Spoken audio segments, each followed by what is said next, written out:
First of all, Congressman, welcome back to Newsmax. How are you?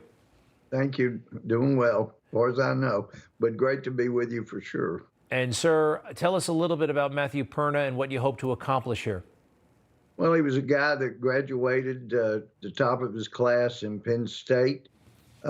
He liked to travel to other countries and teach. He was a gentle soul. He liked Bernie Sanders, but then he liked the message of Donald Trump better. And he went to the Capitol on January 6th. He was a peaceful man, was peaceful his entire life, and loved his country. And he went into the Capitol without anybody trying to obstruct his entrance. He did nothing violent. He never has. And yet he was a target by the FBI's shock and awe campaign, in which they used Gestapo tactics. And I don't use that term mildly. It's true. Read the tactics of the Gestapo.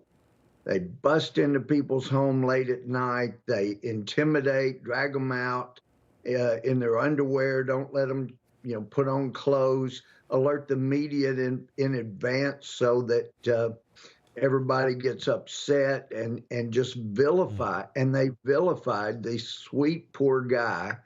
And he pled guilty, although basically he didn't do more. His most serious crime was obstructing an official session of Congress, according to the FBI and the DOJ. Just like, in my opinion, the Democrats, most of the Democrats in the House of Representatives, as they obstructed an official session of Congress, would not allow us to go into Congress. But unlike the 5 or 6 hours that we were obstructed, according to the DOJ, on January 6th, Democrats obstructed 25 to 26 hours in which they would not let us go into session. I didn't realize at the time, but according to the Democrats, that's an insurrection. That's treasonous, according to them. They're describing their own actions when they describe the actions of gentle people like Matthew Perna. But he pled guilty. Let's just get this behind us. And when he got to court for his sentencing, the prosecutor said, no, we need to pursue a more serious crime. This guy needs to go for a long time to prison. So demanded a continuance. So and you know what, sir? We're looking at pictures of him, and yeah, there's no evidence of him breaking anything or hurting anyone.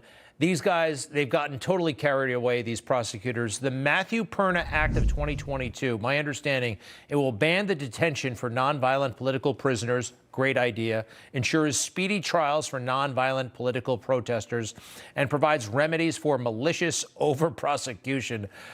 Very timely. What's the status of this? It's a great idea. Well, the Democrats aren't going to allow it to come to the floor before January 3rd. But it was important to file it to get that marker down so that when the Republicans have the majority after January 3rd, this should be pushed.